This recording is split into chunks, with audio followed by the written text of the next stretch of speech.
Primero voy a presentar qué es ARPO, para los que no la conozcáis. ARPO es una asociación de reparación y refuerzo y protección del hormigón.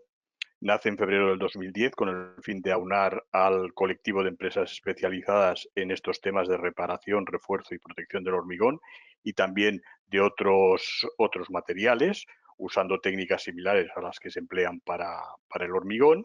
La asociación arranca impulsada por un grupo de empresarios de diferentes regiones de España, aspirando a convertirse en punto de encuentro con las administraciones públicas y otras entidades relacionadas en estas actividades especializadas. ARPO se crea con el fin de fomentar la profesionalidad del gremio y promocionar el trabajo de sus asociados. Actualmente ARPO reúne a empresas de diferentes perfiles, tanto contratistas, previa acreditación en base a los protocolos desarrollados por la propia asociación, como proveedoras de productos o servicios relacionados con estas actividades o incluso también, como veis aquí, ingenierías. Desde su creación, ARPOS ha dedicado un gran esfuerzo a fomentar diferentes actividades divulgativas para promover el conocimiento del sector y la formación de los profesionales que lo integran, a base de publicaciones como las guías de información de normativa y de recomendaciones en obra civil y edificación sobre reparación, refuerzo y protección del hormigón, que forman parte del material complementario de este curso. Eventos y jornadas como el Foro ARPO para continuar compartiendo estos conocimientos y crear una red de contactos y sinergias entre todos los actores implicados, vídeos divulgativos basados en las dos últimas guías sobre recomendaciones tanto en obra civil como en edificación y que tenéis disponibles en el canal de YouTube de ARPO. Cursos en vídeo, como el curso de Introducción a la reparación, refuerzo y protección del hormigón, con un extenso contenido de 9 módulos impartidos por las empresas miembros de la asociación. Y webinars como esta sesión, cuyo objetivo es difundir de forma directa y en tiempo real las actividades de reparación, refuerzo y protección del hormigón. Sin más dilación, vamos a empezar la conferencia. Antes quería presentaros a la asociación a la que yo pertenezco, que es el Instituto Español del Cemento y sus Aplicaciones. Mi nombre es Sergio Carrascón, como me ha presentado Anita. Soy director de la zona noreste y Canarias del instituto. El instituto es un instituto técnico que está financiado por las empresas cementeras nacionales y sus actividades principales pues son, en cierta manera, parecidas a las de ARCO, a las de ARPO, en difusión del conocimiento a través de unas guías, manuales, pliegos que podéis encontrar en nuestra web, en www.ieca.es, formación, concursos, conferencias, jornadas, etcétera, en foros universitarios o de empresariales o a quien os lo pida. Asesoría técnica gratuita, tanto a prescriptores como a contratistas, como a la propia administración y también, digamos que representamos al sector del cemento en todos los foros normativos, tanto nacionales como internacionales, o sea, en AENOR y en CEN, con todas las normas que están, digamos, relacionadas no solo con el cemento, sino también con todos sus productos derivados, básicamente el hormigón, morteros, etcétera. Sin más, pues paso a la primera diapositiva de la presentación. ¿Por qué se produce el deterioro del hormigón? El hormigón históricamente, digamos, si nos vamos al tiempo de los romanos, así parece que ha sido un material con características pétreas y que tiene una durabilidad muy larga, como lo han demostrado el que hayan llegado obras de esa época a 2000 años después a nuestros tiempos. Pero la realidad es que el hormigón, digamos, más moderno, pues era un material desconocido. Pensar que se empezó a utilizar, digamos, a mediados del siglo XIX aproximadamente, aunque su introducción, digamos, más fuerte fue ya casi a principios del siglo XX. Y entonces hemos descubierto con el tiempo, después de aplicarlo en muchas obras durante cierto tiempo, bueno, pues que nos hemos encontrado que se producen ciertos deterioros. Y hay que averiguar por qué se producen esos deterioros y cuáles causas los provocan. Por tanto, hablamos de la durabilidad del hormigón, que la podemos definir como la capacidad que tiene de resistir a la acción del ambiente, a ataques físicos, químicos y biológicos o cualquier otro proceso que tienda a, a deteriorarlo. Para evaluar la durabilidad del hormigón es un proceso complejo en el cual están involucrados diferentes factores.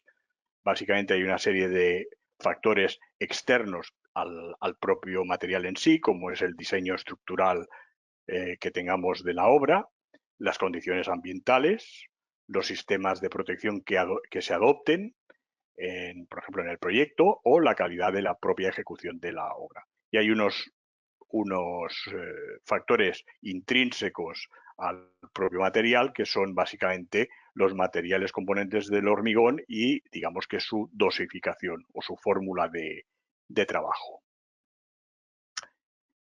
¿Cuáles son las causas más habituales por las cuales se produce deterioro en el hormigón y, por tanto, merma de la durabilidad?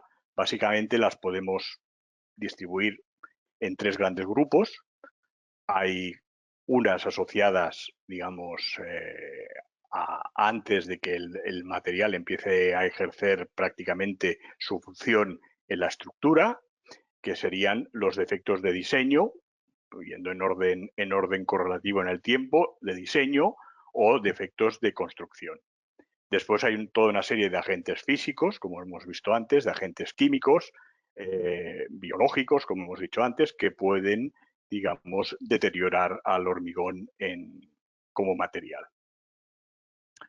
Por ejemplo, defectos de construcción y de diseño, pues de construcción, pues una mala compactación o vibración defectuosa, produce coqueras y eso es un defecto que deteriora al hormigón con más rapidez de la que debería.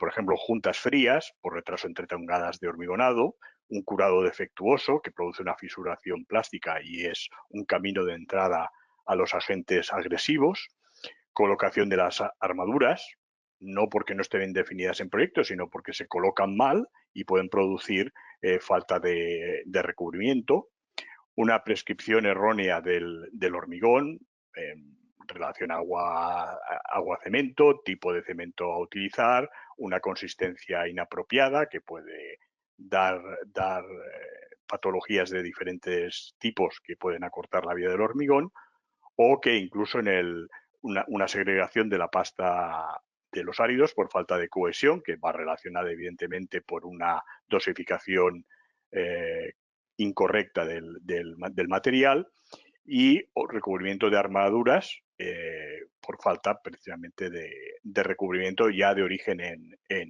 proyecto.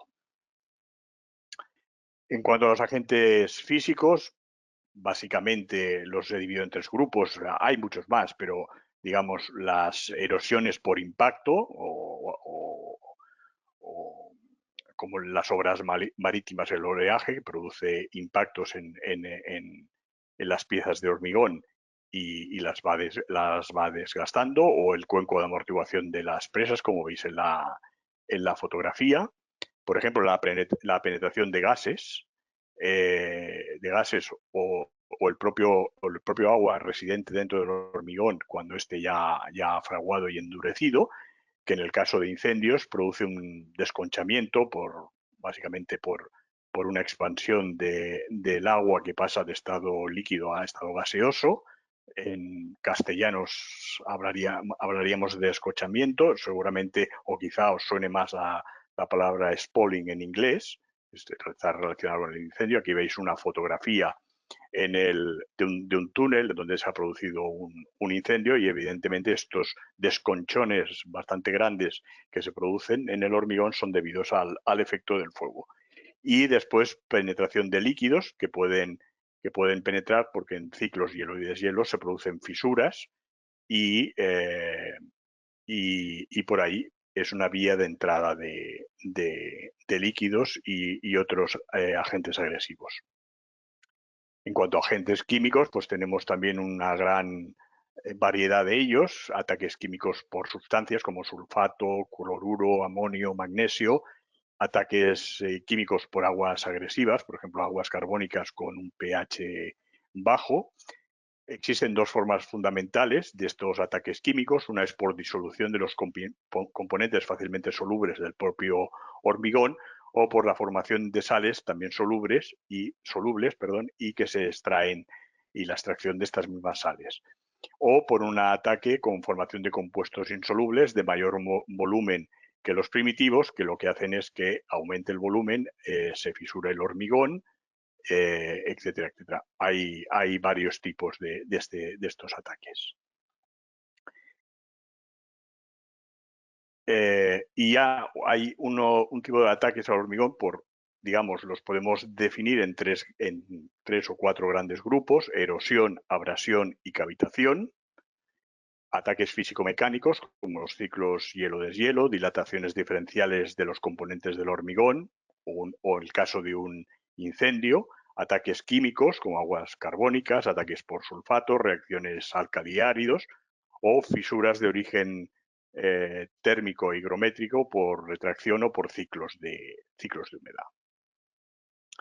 El ataque ya a las armaduras, que es un material que suele estar en la mayoría de los casos embebido dentro del hormigón, pues son la corrosión de estas armaduras por despasivación, corrosión de las armaduras por los propios cloruros, las típicas picaduras, ataques químicos por aguas carbónicas, ataque por sulfato, reacciones álcali-áridos que también dañan a las armaduras y, bueno, y que también crean estas fisuras.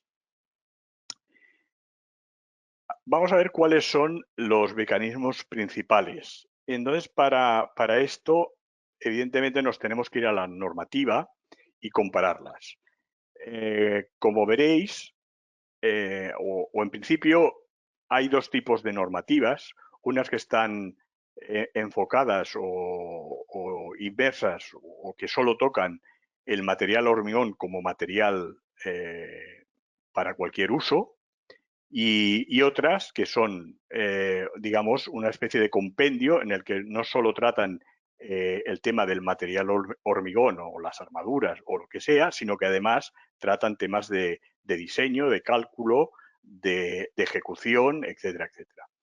Entre estos, en este segundo grupo podríamos encuadrar a la EHE, que es la regulación vigente en España para el hormigón estructural, que es una especie de compendio no solo de materiales, sino también de criterios de diseño y sistemas de cálculo, de ejecución y de control de proyecto, de ejecución y de materiales. Por otro lado, en el otro grupo tendríamos, por ejemplo, la norma europea de hormigón, la UNE N206, que es una norma estrictamente de material hormigón, sin mirar a qué se va a aplicar ese hormigón, y que si la estudiamos solo en ella misma, pues encontraríamos que, bueno, que hay ciertas, como no discrepancias, sino que hay ciertas faltas respecto a lo que contempla, por ejemplo, la EHE. Me he olvidado decir que en un futuro no muy lejano, digamos, estamos hablando de meses, no me atrevo a decir cuántos, pero la EHE paulatinamente será sustituida por el Código Estructural Español, que será, digamos, un código multimaterial, donde básicamente estará el hormigón, estará el acero, estará la madera y estará las estructuras mixtas. Es probable que, o a lo largo de lo que queda de este año, aunque con la situación que nos encontramos no es fácil asegurarlo, sino el año que viene, pues digamos que se que se aprobará a nivel del Estado este código estructural y entrará en vigor.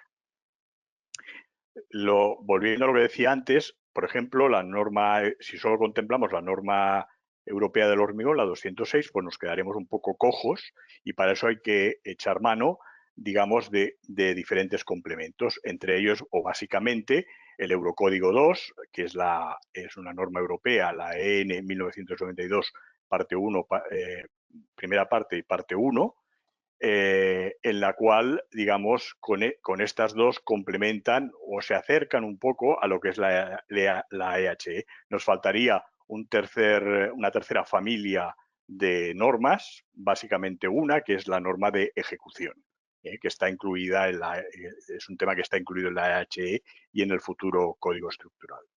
Si nos vamos ahora al otro lado del Atlántico, a las normas americanas ACI, pues nos encontramos en la misma situación. ACI tiene un informe o una guía de durabilidad, que es la 210, en la que habla básicamente del hormigón y también de cómo proteger al acero que está embebido en el hormigón, pero que le faltan cosas digamos, de tipo estructural. Y para eso tenemos que echar mano de una regulación, de un código, que es el 318.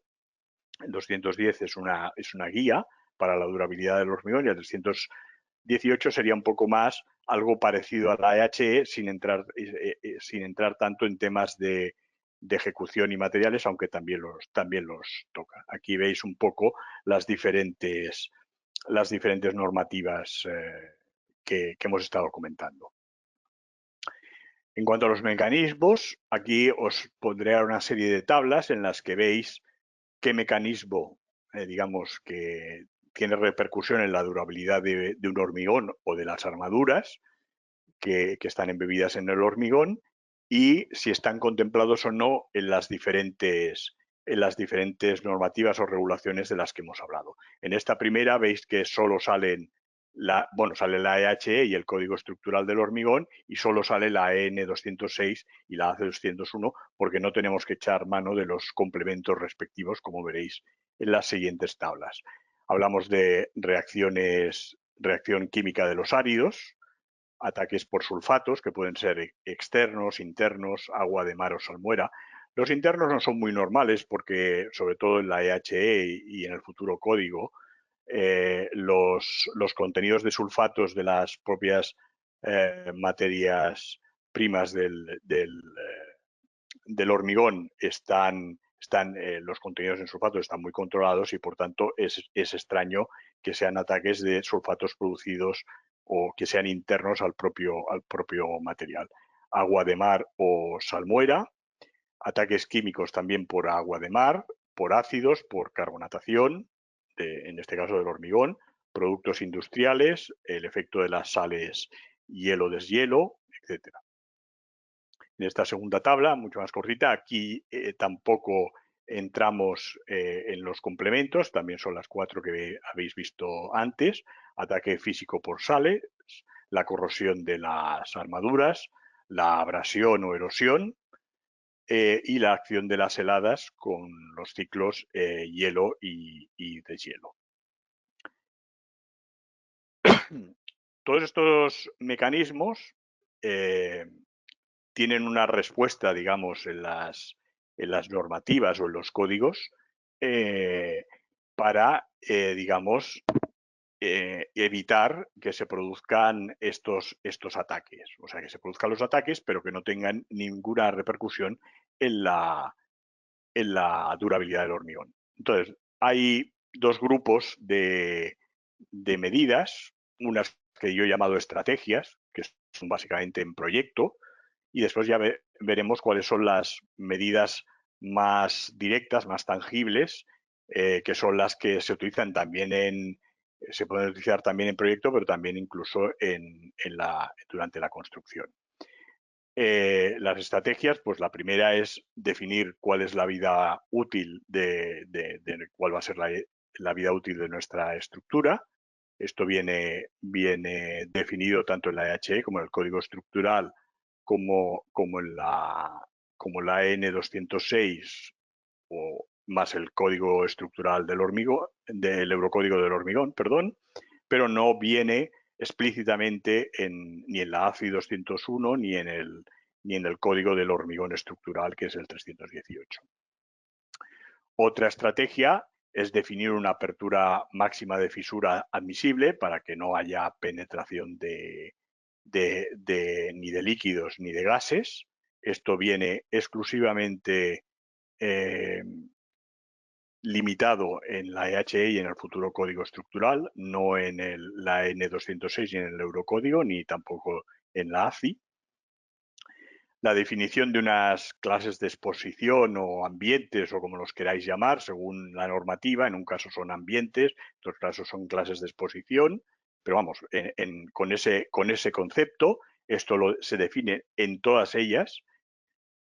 Realmente están muy ligados a los mecanismos que hemos visto anteriormente y, por tanto, digamos, hay normativas que son más extensas en definir muchos ambientes, incluso hay unos ambientes de tipo general y otros de tipo específico, como es la EHE.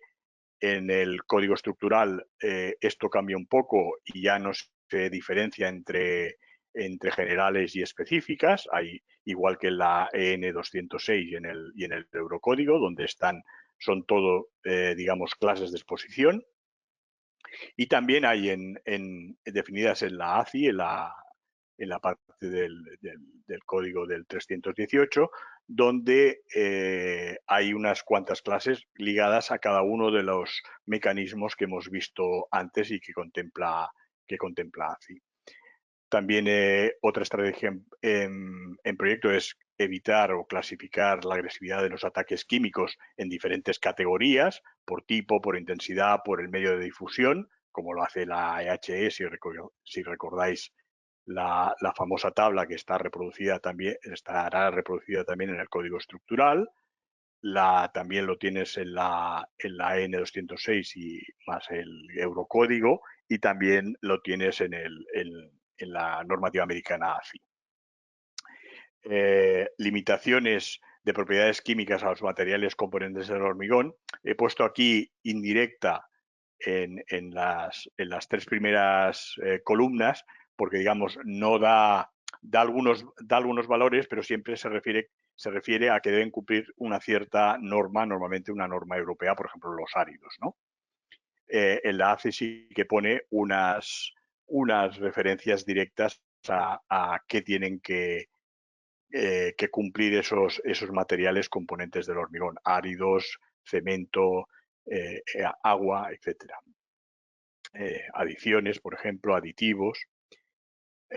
También hay una estrategia que debe venir en proyecto, evidentemente, que es el diseño estructural de la obra. Y a veces se cometen ciertos errores de diseño que impiden o que provocan que la durabilidad de la obra sea menor. Tema de los goterones para expulsar el agua, para evitar que pueda penetrar el agua en el hormigón, etcétera, etcétera. Esto está contemplado, evidentemente, en todas las normativas. También todas las normativas hablan de impermeabilidad, algunas dando valores y otras, digamos, de una manera indirecta o de una manera más cualitativa. También en proyecto, evidentemente, se tiene que cumplir ahora pasamos a las medidas, digamos que son cosas ya mucho más tangibles, como por ejemplo el contenido mínimo de cemento. Eso está en todas las normativas españolas, actuales y futuras. En la norma europea está en un anejo que además tiene carácter informativo, por lo tanto no es de obligado cumplimiento, y en la ACI realmente no dicen nada, aunque digamos que creo que no está puesto aquí, pero ya lo veréis que sale en las siguientes tablas. Sí que bueno, sí que lo traducen el contenido mínimo de cemento, digamos, en obligar a una resistencia mínima del hormigón. También en todas está digamos, limitada la relación máxima agua-cemento, aunque la N206 vuelve a ser en estar en el mismo anejo y tener el mismo carácter informativo. La recomendación de resistencia de hormigón está en la EHE, que no es obligatoria, sino que es una recomendación. También está en el futuro código estructural y también está en la EN206, también en este anejo informativo. En cambio, en la ACI, como no es una recomendación, sino que obliga a una resistencia mínima en función, digamos, de el ambiente en el que esté la obra. Los recubrimientos mínimos de las armaduras están contemplados en todas las normativas. El uso de aireantes también, aunque como veis aquí en la N206 también está en el mismo anejo y es de carácter informativo, pero en el resto sí que es de carácter obligatorio. El uso de cementos y adiciones específicos está en la EHE, estará en el futuro código estructural, está en la N206, aunque con carácter informativo y teniendo en cuenta ya más que nada en esta parte la del Eurocódigo 2, exactamente igual que en la ACI. Limitación de propiedades físicas y químicas de los áridos, componentes del hormigón, esto está en todas de manera directa.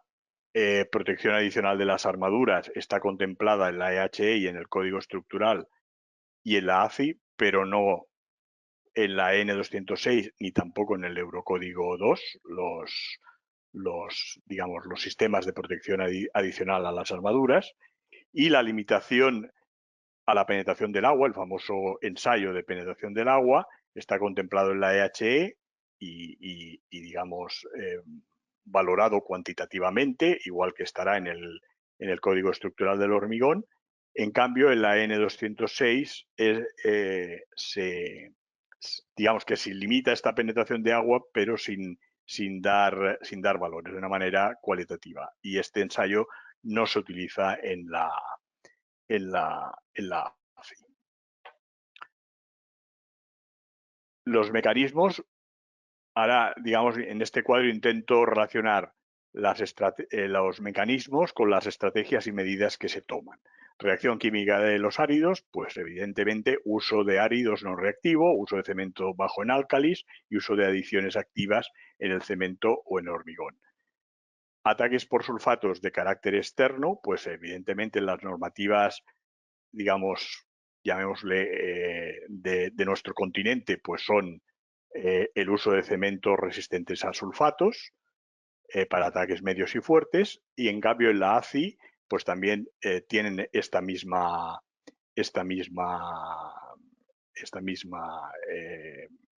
estrategia o medida, y aparte de otras muchas como son cementos bajos en álcalis, en aluminato tricálcico, también una resistencia, evidentemente, una relación agua-cemento máxima igual y una resistencia mínima, una baja permeabilidad, y también se meten en temas de compactado y curado, que hay que cuidarlos en estos casos. En las muestras, pues como sabéis, aparte de utilizar estos cementos, también hay su limitación siempre en la relación agua-cemento y máxima y en el contenido mínimo de cemento. Para los ataques de cloruros por agua de mar, pues en la EHE y en el código estructural recomienda el uso de cementos resistentes al agua de mar. Como sabéis, la diferencia entre un cemento resistente a sulfatos y un cemento resistente a agua de mar es que el de sulfatos resiste al agua de mar, pero el de agua de mar no resiste a los sulfatos, digamos que es como de más amplio espectro, como se diría en un medicamento, ¿no? También la relación agua-cemento máxima y contenido mínimo de cemento, como veis aquí en la norma 206 y en el Eurocódigo no están los cementos MR porque a nivel europeo no están definidos. Están definidos los resistentes a los sulfatos, pero no los resistentes al agua de mar. y en la ACI, pues cementos bajos en aluminato tricálcico, relaciones agua-cemento máxima, resistencias mínimas, baja permeabilidad, etcétera. En ataques químicos por ácidos, pues bueno, la relación agua-cemento máxima, mínimo contenido de cemento y una recomendación en cuanto a la resistencia del hormigón. Esto en las tres normativas, digamos, europeas. En la ACI, pues básicamente son la misma. También habla de uso de adiciones activas en el cemento o en el hormigón y una resistencia mínima. La carbonatación del hormigón, digamos, en sí solo está contemplada en la normativa americana con estas estrategias o medidas que veis aquí, pero en cambio en las normativas europeas y españolas está digamos, solo contemplada no la carbonatación del hormigón, que en principio pues produce un endurecimiento, etcétera, pero no produce daños al hormigón en sí mismo y por eso no hay medidas. Como veremos después, está la carbonatación de las armaduras, que es la corrosión de las armaduras que se produce por la carbonatación del hormigón, o sea, por la despasivación de las armaduras. Las sales de hielo y deshielo, pues como veis también las medidas son muy parecidas. En corrosión de armaduras, evidentemente son las mismas en todas las normativas, complementadas con diferentes otras cosas, como por ejemplo los recubrimientos mínimos de armadura. Aquí hay un error, perdonadme, pero evidentemente no en la 206, pero sí en el Eurocódigo tiene un cálculo de los recubrimientos mínimos de la armadura por durabilidad, básicamente por corrosión. Y aquí tenéis las medidas que toma la ACI. En el caso de abrasión o erosión, digamos que en las dos normativas españolas, en la actual vigente y en la futura, están contempladas con las mismas estrategias o medidas, pero en el código estructural del hormigón la erosión está contemplada simplemente a base de, digamos, darle un recubrimiento o un espesor mayor al hormigón, un espesor mayor del necesario en otras circunstancias al hormigón. En cuanto a la N206 y en el Eurocódigo 2, el concepto de abrasión y erosión no están ni como digamos, tipos de mecanismo en absoluto. Sí que está en la ACI, y aquí tenéis las medidas, y la sección de las heladas por los ciclos hielo y deshielo, pues bueno, las típicas de contenido de aire ocluido. Esto está en todas. La relación agua-cemento máxima, mínimo contenido de cemento, recomendaciones en unos casos para la resistencia del hormigón y en otros casos exigencia o obligatoriedad de una resistencia mínima, y detalles ya más de ejecución que podéis encontrarlas básicamente en la ACI y en la EHE y en el Código Estructural Español, y no en la N206 porque no he añadido la norma de ejecución de estructuras de hormigón, que probablemente la contemple. Y, hombre, un poco como por poner algún ejemplo, pues aquí a la izquierda tenéis una parte de las clases generales de exposición relativas a la corrosión de las armaduras, bien conocida por todos, de la tabla de la EHE. Esta es las categorías y clases de exposición que se contemplan en la ACI 318. Como veis, hay muchas menos, porque después, aparte, en la normativa española tenemos todas las clases específicas. Digamos, la agresión química por heladas, la erosión, etcétera, cosas que están en parte están contempladas aquí o no están contemplados como clase de exposición.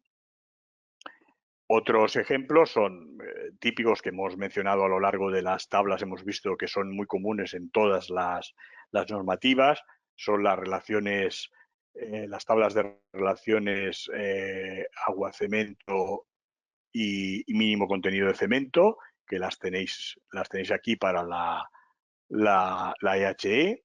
Estas son las equivalentes que existen en ese anejo F informativo de la EN 206 y estas serían las que vienen en la ACI, donde además también habla de los tipos de cemento a utilizar en función de la clase de exposición. Después la tabla esta que veis aquí abajo es las resistencias mínimas recomendadas en función de los requisitos de durabilidad, que también están puestas en la N206 con su nomenclatura de hormigones, que como sabéis no es exactamente igual a la utilizada por la EHE. Los contenidos mínimos de cemento también los veis aquí. Bueno, aquí también están los contenidos mínimos de aire ocluido, que eso están en un artículo aparte en la EHE. Y aquí pues veis un poco también exactamente los mismos datos. Y la pregunta final, y un poco para concluir la exposición, y es la pregunta del millón, ¿se pueden comparar las diferentes normativas? Bueno,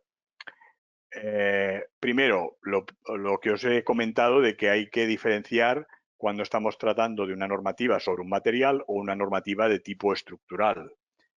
Y por lo tanto, para tener una comparación más exhaustiva de las estrategias, los mecanismos y las medidas que toman cada una de estas normativas, pues hay que considerar el conjunto de ellas. Por eso las he puesto las he tomado en consideración no solo la normativa propia del material hormigón, sino también la normativa de tipo estructural, en base a un código o el que sea. En cuanto a los mecanismos de degradación del hormigón, todas están en línea, aunque de forma básicamente cualitativa, a excepción de la N206, como os he comentado, y el Eurocódigo 2, en el caso del mecanismo de erosión que no lo contempla. Desde un punto de vista ya más bien cuantitativo, la EHE y el código estructural están completamente en línea. La N206 también estaba muy en línea con lo que dice la EHE y el futuro código estructural. Y la ACI, digamos que da valores parecidos en ciertos mecanismos y otros que ya no se parecen tanto. Pero vamos, en general, sí que desde un punto de vista cualitativo hemos dicho que sí que contemplan todos los mecanismos de degradación y en cuantitativamente, pues algunas van más alineadas que otras. Hay una coincidencia general en estrategias y medidas, aunque de forma básicamente cualitativa. En la EHE y en el futuro código estructural hay la obligatoriedad de cumplir la relación agua-cemento máxima y el contenido mínimo de cemento en función de la clase de exposición. En la N206 también existe, pero es un anejo de carácter informativo. Y en la ACI, los americanos en esto, digamos que son mucho más pragmáticos o prácticos, como lo queráis llamar, que los europeos.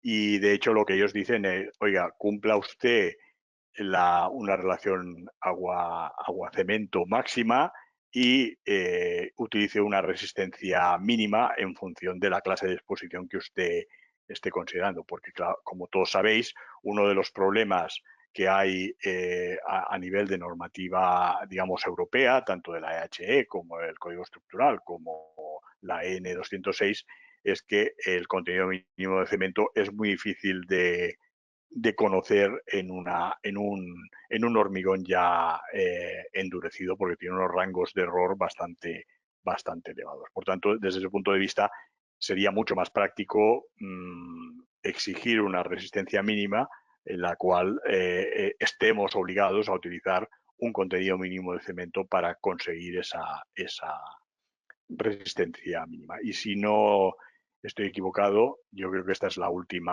era la última transparencia. Os doy las gracias por vuestra atención, por vuestra paciencia. Espero no haberos aburrido demasiado.